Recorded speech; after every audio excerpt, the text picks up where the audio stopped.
ইয়েমেনের 2 প্রদেশে হুতি বিদ্রোহীদের ব্যাপক হামলা, সরকারি বাহিনীর 58 সদস্য নিহত। মোস্তফা খামেনির অবস্থান ঘিরে কাটছে না রহস্য।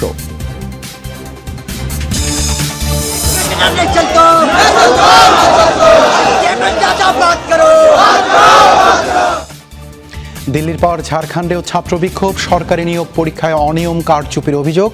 সরকার আশ্বাস দিল টেবিলে গড়ায়নি আলোচনা। সম্পত্তির মালিকানা সংক্রান্ত বিলের জেরে বিক্ষোভে উত্তাল আর্জেন্টিনা, পুলিশের সাথে সংঘর্ষ, নিজ ভূখণ্ডে বিদেশি নিয়ন্ত্রণ বাড়ার শঙ্কা।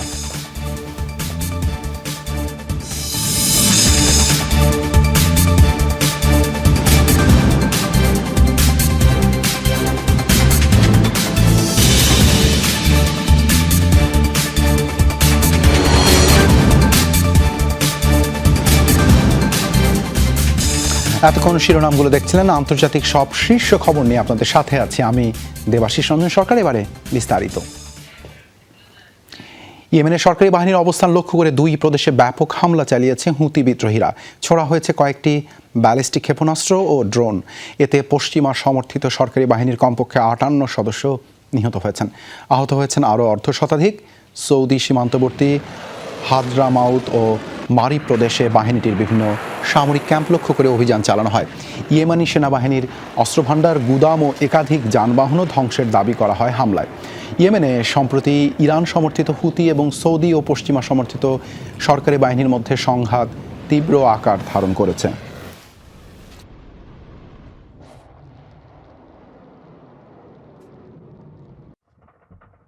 হরমুজ প্রণালীতে নতুন একটি মধ্যবর্তী নৌপথ তৈরির প্রস্তাব নিয়ে আলোচনায় রয়েছে ইরান ও ওমান। রয়টার্সে প্রকাশিত একটি মানচিত্রে দেখা গেছে নতুন এই রুট চালু হলে উপসাগর থেকে বের হওয়া জাহাজগুলো ইরান ও ওমানের মাঝের পথ ব্যবহার করবে, আর উপসাগরে প্রবেশকারী জাহাজের ক্ষেত্রে প্রয়োজনে হস্তক্ষেপের ক্ষমতা পাবে তেহরান। যুক্তরাষ্ট্র ও ইসরায়েলের ইরানে হামলার পর সংঘাত নিরসনের আলোচনায় হরমুজ প্রণালীর নিয়ন্ত্রণ এখন গুরুত্বপূর্ণ ইস্যু হয়ে উঠেছে। যুদ্ধের আগে বিশ্বের প্রায় 20% তেল এবং বিপুল পরিমাণ পণ্য এই প্রণালী দিয়ে পরিবহন হতো।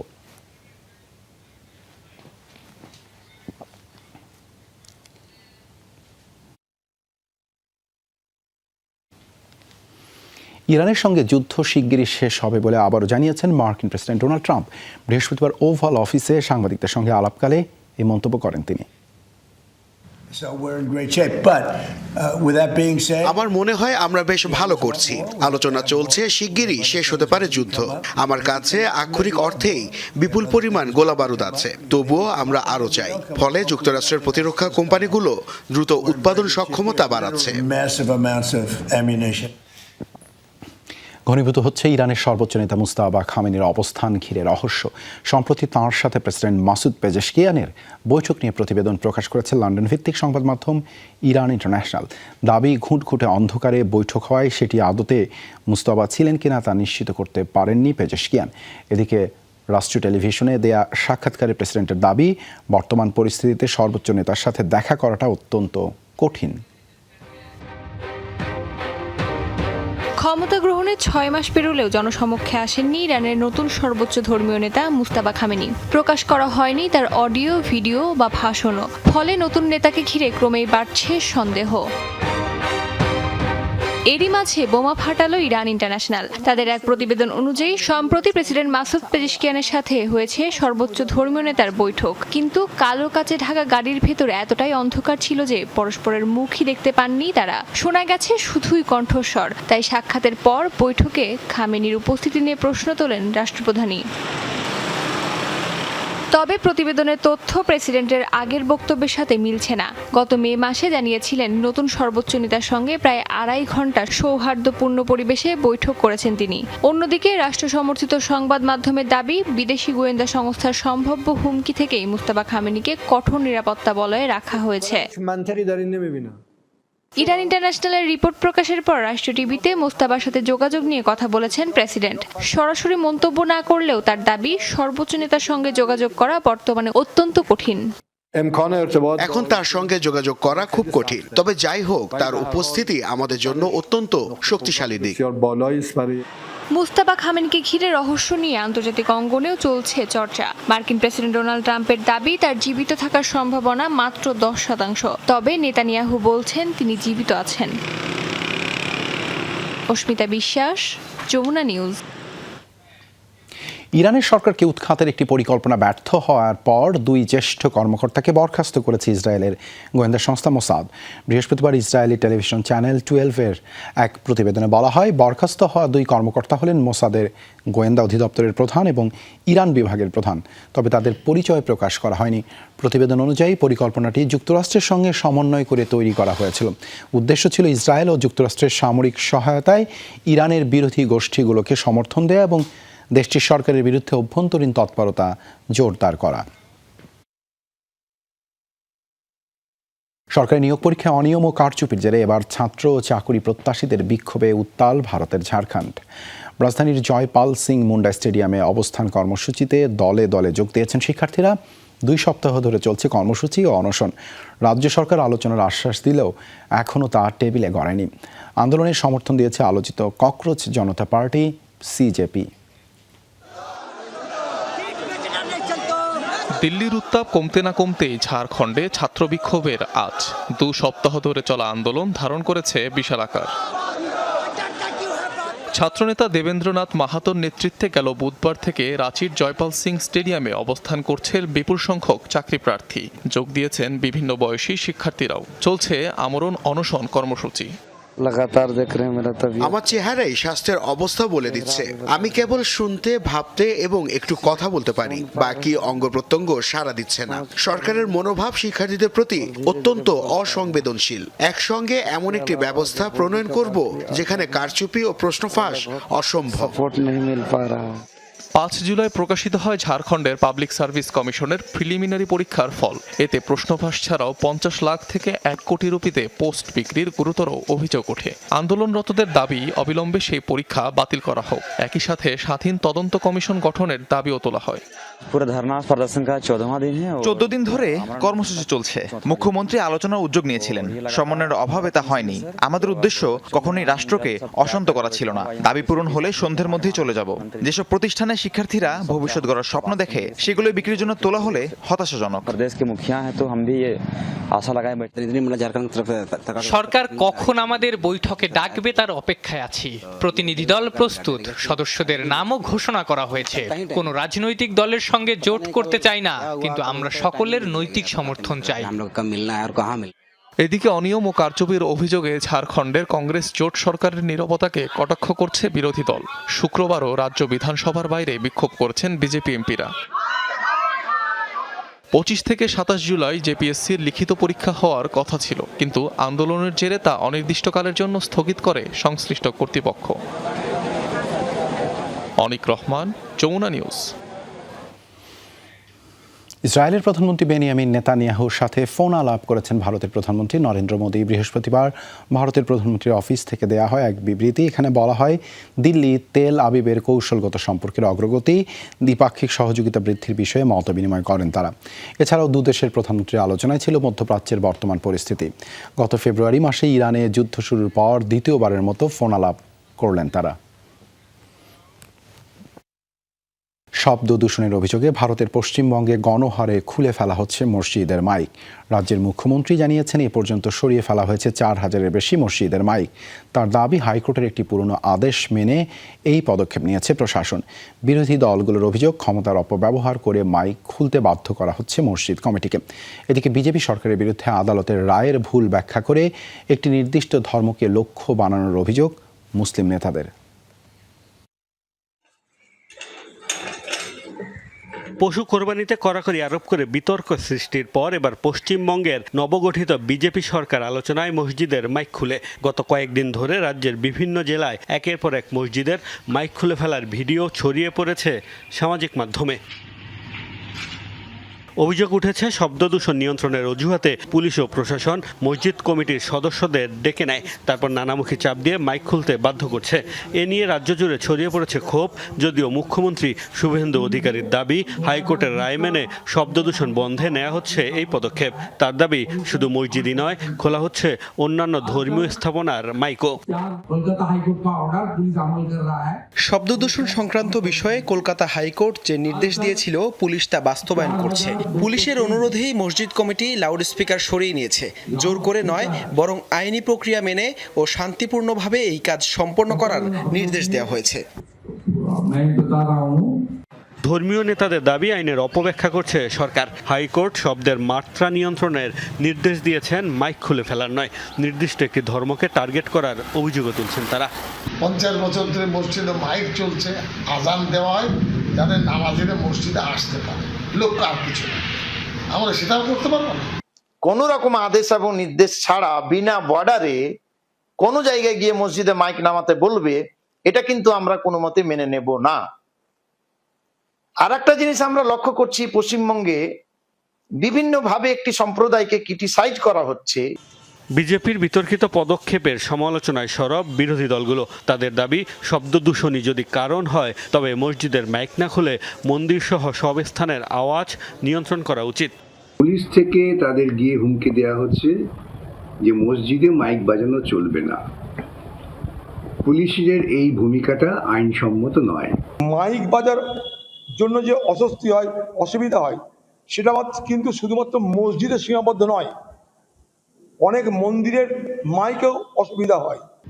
রাজ্য সরকারের তথ্য মতে এ পর্যন্ত রাজ্যে প্রায় 5300টি মাইক খোলা হয়েছে, যার মধ্যে 4203টি মসজিদের।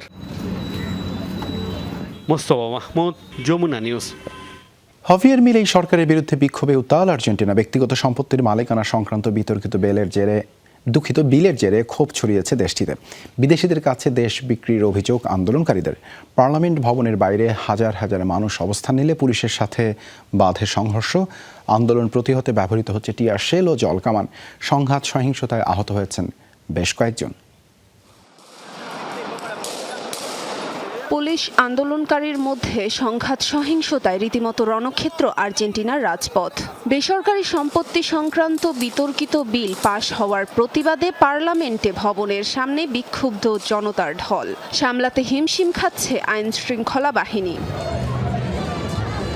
হাতে দেশের মানচিত্র নিয়ে রাস্তায় আন্দোলনকারীরা, যাতে অঙ্কিত যুক্তরাষ্ট্র, যুক্তরাজ্য ও ইসরায়েলের পতাকা। প্ল্যাকার্ডে লেখা মাতৃভূমি বিক্রির জন্য নয়, ফকল্যান্ডের মালিক আর্জেন্টিনা। বিক্ষোভে নেমেছে শ্রমিক ইউনিয়ন, সামাজিক সংগঠন, যুদ্ধফেরত সৈনিক সহ সকল শ্রেণী ও পেশার মানুষ।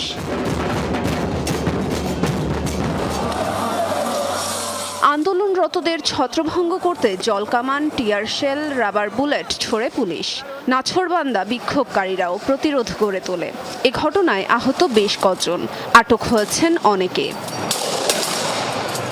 সম্প্রতি ভূমি সংক্রান্ত একটি বিল আনা হয় দেশটির পার্লামেন্টে, যেখানে বিদেশি বিনিয়োগকারীদের জন্য জমির মালিকানা অর্জনের সুযোগ দিয়েছে আর্জেন্টিনা সরকার। আন্দোলনকারীদের অভিযোগ, সম্পত্তি সংক্রান্ত এই বিল আইনে পরিণত হলে দেশের সম্পদ ও ভূখণ্ডের উপর বিদেশি প্রভাব এবং নিয়ন্ত্রণ বহুগুণ বেড়ে যাবে। পাশাপাশি ব্যক্তিগত সম্পত্তির উপর কর্তৃত্ব কমবে স্থানীয় জনগণের।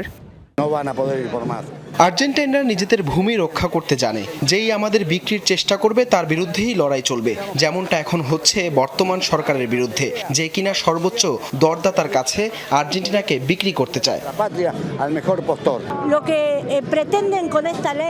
আমরা এখানে এসেছি কারণ সরকার ও তাদের সহযোগী দালালরা আমাদের অন্যের হাতে তুলে দিতে চায়, বিক্রি করতে চায় আমাদের দেশ।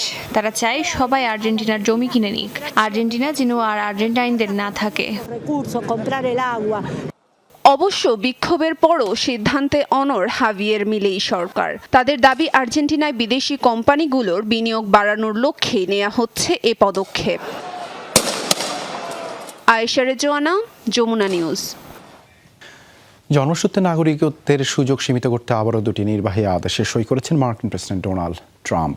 কয়েক সপ্তাহ আগে যুক্তরাষ্ট্রের সুপ্রিম কোর্ট এই অধিকার বহাল রেখে রায় দেওয়ার পর বৃহস্পতিবার নতুন নির্বাহী আদেশগুলো জারি করলেন ডোনাল্ড ট্রাম্প। এতে দেশটিতে কর্মরত বিদেশি কূটনীতিক এবং যুক্তরাষ্ট্রের আক্রমণকারী বিদেশি বাহিনীর সদস্যদের সন্তানরা যুক্তরাষ্ট্রে জন্মালেও নাগরিকত্ব না দেওয়ার বিধান রাখা হয়েছে। বিভিন্ন সন্ত্রাসী সংগঠনের জন্য এটি কার্যকর হবে। এছাড়া বার্থ ট্যুরিজম বন্ধে ব্যবস্থা নেওয়ার নির্দেশ দেওয়া হয়েছে, যার অর্থ শুধু নাগরিকত্ব পেতে দিতে যে সকল গর্ভবতী নারীরা যুক্তরাষ্ট্রে গিয়ে বাচ্চা জন্ম দেন তাদের সন্তানদের আর সিটিজেনশিপ দেয়া হবে না। এবার চীনের সিলিকনজাত পণ্যের উপর 15% শুল্ক আরোপের সিদ্ধান্ত নিয়েছেন মার্কিন প্রেসিডেন্ট ডোনাল্ড ট্রাম্প, যা সেমিকন্ডাক্টর বা চিপ তৈরির ক্ষেত্রে গুরুত্বপূর্ণ উপাদান। বৃহস্পতিবার এই সংক্রান্ত একটি নির্বাহী আদেশে স্বাক্ষর করলেন ডোনাল্ড ট্রাম্প, যার ফলে চীন থেকে সেমিকন্ডাক্টর ও সোলার প্যানেলে ব্যবহৃত পলিসিলিকন দিয়ে তৈরি পণ্য আমদানিতে গুনতে হবে 15% শুল্ক, যা কার্যকর হবে ডিসেম্বরে। এর পাশাপাশি চিপ আমদানির পরিমাণও নির্ধারণ করে দিয়েছে ট্রাম্প প্রশাসন। সম্প্রতি ড্রোন, হিউম্যানয়েড রোবট এবং অন্যান্য চীনা প্রযুক্তির পণ্য আমদানির উপর নিষেধাজ্ঞা আরোপ করে যুক্তরাষ্ট্র। মতবিরোধের দাবি উড়িয়ে প্রতিরক্ষা মন্ত্রী পিট হেগসেথের কাজ নিয়ে সন্তোষ প্রকাশ করলেন মার্কিন প্রেসিডেন্ট ডোনাল্ড ট্রাম্প। বৃহস্পতিবার সামাজিক যোগাযোগ মাধ্যম ট্রুথ সোশ্যালে তিনি একটি পোস্ট করেন, জানান হেগসেথের কাজে ভীষণ খুশি তিনি।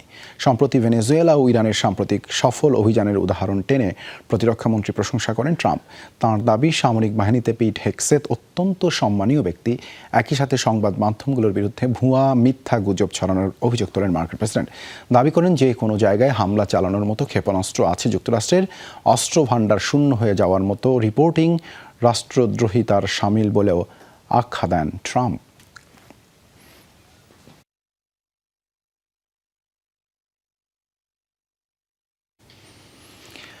মিশিগানে ডেমোক্রেটিক পার্টির প্রাইমারিতে ইসরায়েলপন্থী প্রার্থীর পরাজয়ের পর আলোচনায় লবিস্ট গ্রুপ আইপ্যাক।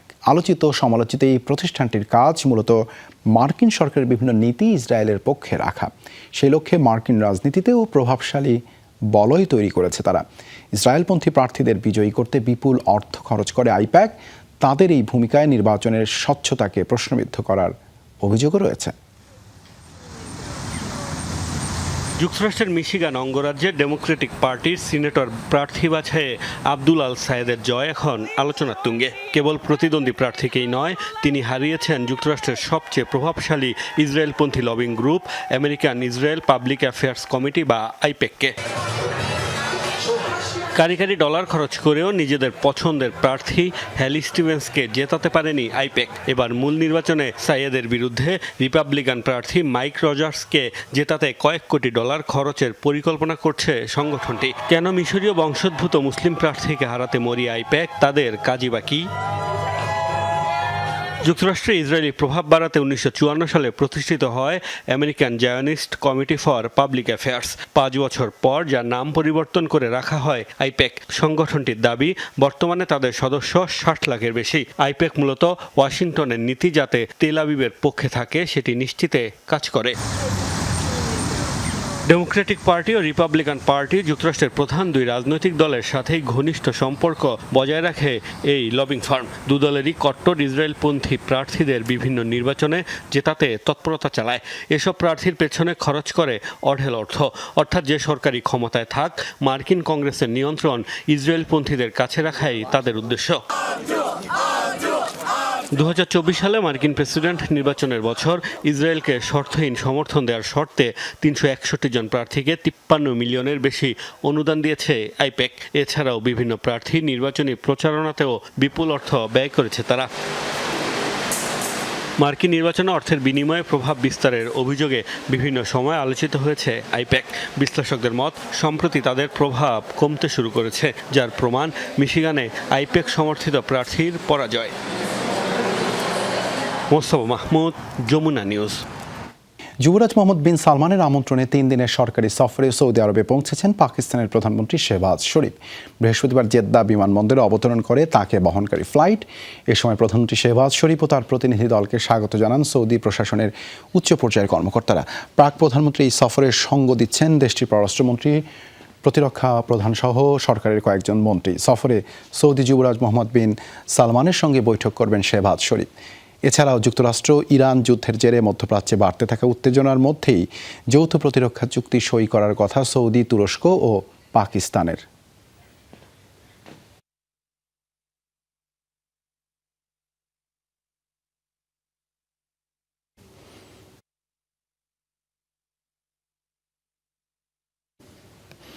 সিরিয়ার রাজধানী দামেস্কের দ্রুজ অধ্যুষিত জার্মানা এলাকায় একটি মিনিবাসে শক্তিশালী বিস্ফোরণে নিহত হয়েছে অন্তত 2 জন, আহত হয়েছেন 13 জন।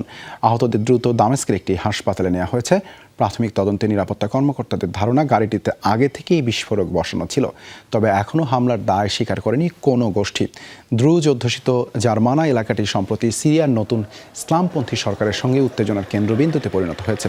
গত কয়েক মাসে সেখানে দ্রুজ সশস্ত্র গোষ্ঠী ও সরকারি বাহিনীর মধ্যে একাধিক সংঘর্ষ হয়েছে। এদিকে জাতিসংঘের এক তদন্ত প্রতিবেদনে বলা হয়েছে 2025 সালের জুলাইয়ে সুয়েদা প্রদেশে সহিংসতায় 1700 জনের বেশি মানুষ নিহত হন। নিহতদের বেশিরভাগই ছিলেন দ্রুজ বেসামরিক নাগরিক। ওই ঘটনায় সিরিয়ার সরকারি বাহিনী, উপজাতীয় যোদ্ধা এবং দ্রুজ সশস্ত্র গোষ্ঠীর বিরুদ্ধে যুদ্ধাপরাধের অভিযোগও উঠেছে।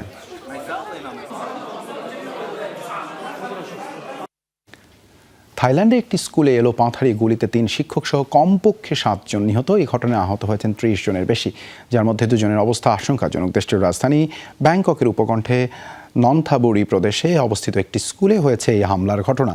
স্কুলটিতে শিক্ষার্থীর সংখ্যা প্রায় 3000। সন্দেহভাজন হামলাকারীর মরদেহ উদ্ধার করা হয়েছে। হামলাকারী ওই স্কুলের 14 বছর বয়সী শিক্ষার্থী বলে প্রাথমিকভাবে ধারণা করা হচ্ছে।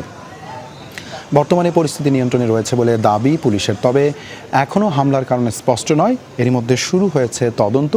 কিভাবে অস্ত্র পেল ওই কিশোর সেটিও জানার চেষ্টা করা হচ্ছে বলে জানিয়েছে পুলিশ।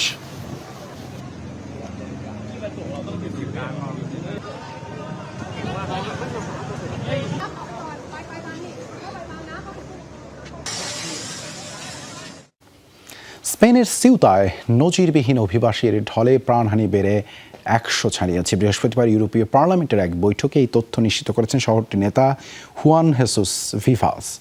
তিনি জানান, এখনও তাদের ছিটমহলটিতে অবস্থান করছে মরক্কো থেকে যাওয়া 3 থেকে 5 হাজার অবৈধ অভিবাসী। এদিকে অভিবাসী সংকট মোকাবেলায় স্প্যানিশ সরকারের পদক্ষেপের প্রশংসা করেছে ইউরোপীয় পার্লামেন্ট। ধারণা করা হচ্ছে থেকে যাওয়া অভিবাসীদের বেশিরভাগই শিশুদের অনুমতি ছাড়া তাদের ফেরত পাঠানো আইনত অসম্ভব বলে জানিয়েছে কর্তৃপক্ষ। কড়া পাহারা থাকলেও গত সপ্তাহে হাজার হাজার অভিবাসী প্রবেশের ঘটনায় এখনও পুরোপুরি স্বাভাবিক হয়নি সিউতা।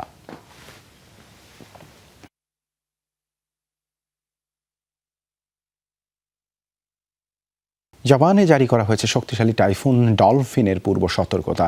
বন্ধ ঘোষণা করা হয়েছে বেশ কয়েকটি এয়ারলাইন্স, বাতিল হয়েছে ফ্লাইট।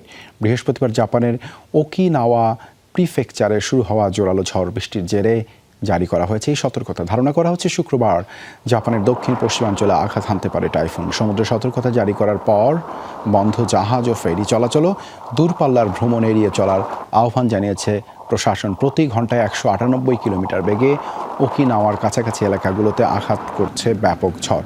বৈরী আবহাওয়ায় বন্ধ রয়েছে ওকিনাওয়ার সব দোকানপাট ও প্রতিষ্ঠান। আবহাওয়া বিভাগের তথ্য অনুযায়ী তাইওয়ানের 1120 কিলোমিটার পূর্বে অবস্থান করছে টাইফুনটি।